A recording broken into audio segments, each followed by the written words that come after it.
These are the treasure houses of an ancient desert kingdom, a land the size of Western Europe, where rainfall is a near miracle and oil flows like water. The world's largest oil reserves are here in Saudi Arabia, so it's hardly surprising that a gallon of petrol costs less than 2 shillings. Cheap maybe, but there's no one-way route to luxury living in this scorching corner of the earth.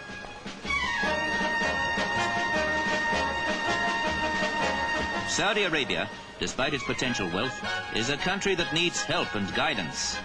Why else would a group of prominent English surgeons and specialists hurry away from London's shivering climate to board an aircraft bound for a land where winter merely means the temperature drops below the century mark?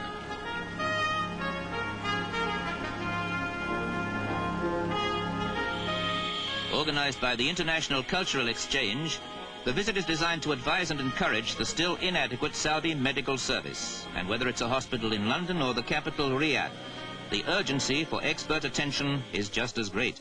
Perhaps more so here, where there are no qualified heart, plastic, chest or neurosurgeons. Such is the desperate need of a people who live alongside almost unimaginable riches.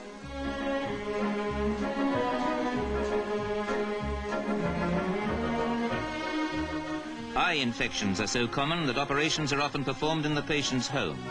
Many sufferers can be cured if treated at an earlier stage, and for one young Arab prince, examination by an English specialist may prevent the tragedy of blindness.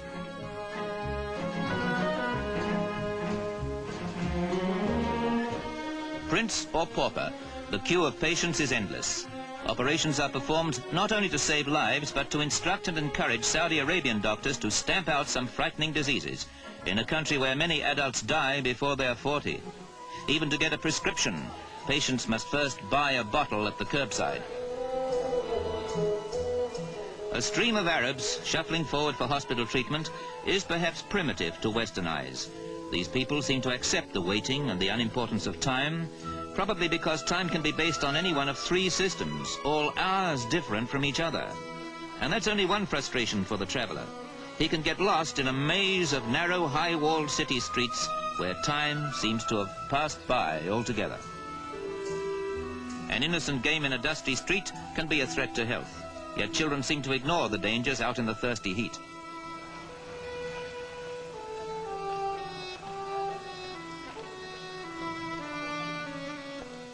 But no, this tour back into history and legend is jolted forward into the 20th century by the sight of Saudi Arabia's latest landmark, the TV studios.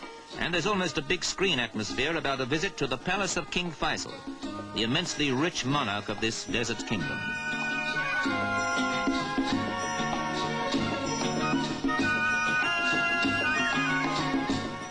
Today, the man who has absolute power over his 5 million subjects is meeting the doctors who have come to help his people. Decisions made on this occasion will push Saudi Arabia a little further along the road to healthy prosperity. But the Bedouins, who now go by lorry instead of camel, still eke out a frugal existence from the unfriendly desert, as they've done for centuries.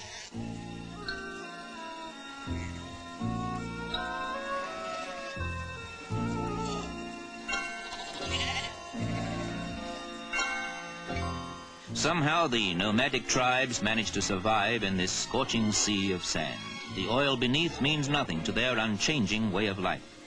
The heavily veiled women still spin goat's hair to weave the walls of their tented homes.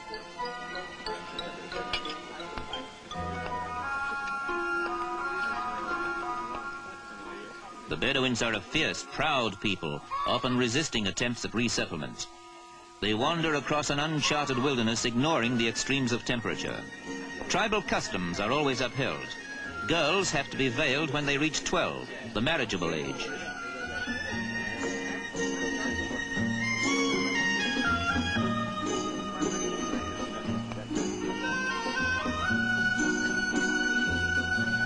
There is, of course, the high-style Bedouin life tasted by the off-duty doctors. Wines and spirits are forbidden in the country, so coffee takes on the importance of a pre-feast aperitif. Drinking goes on until a little shake of the empty cup signifies enough.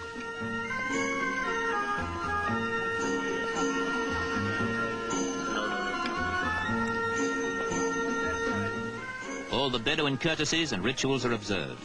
You take off your shoes before sitting down to a communal dish of roast sheep dressed with rice and whole chickens. the idea being to tear away at the meat and roll it into balls of rice. A feast fit for a king. But this time it's Prince Abdullah in the place of honor.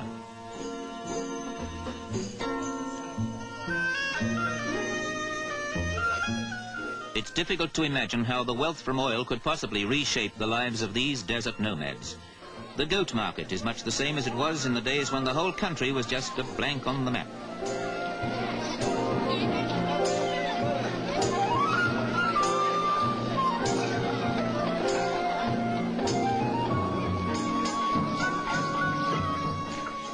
It might not be everyone's idea of super shopping, but there's certainly no better place to collect a few tasty desert lizards for supper.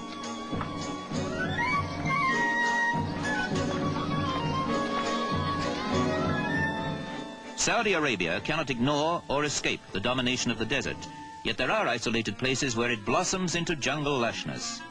An oasis like this, carefully irrigated, can produce root crops and a rich date harvest.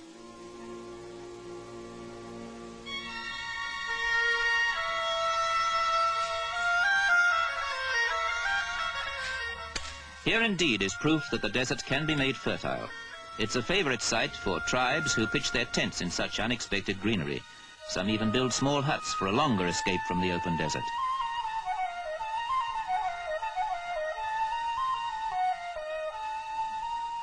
Modern civilization has edged in as well, because among the swaying palms is a swimming pool, and that's no mirage.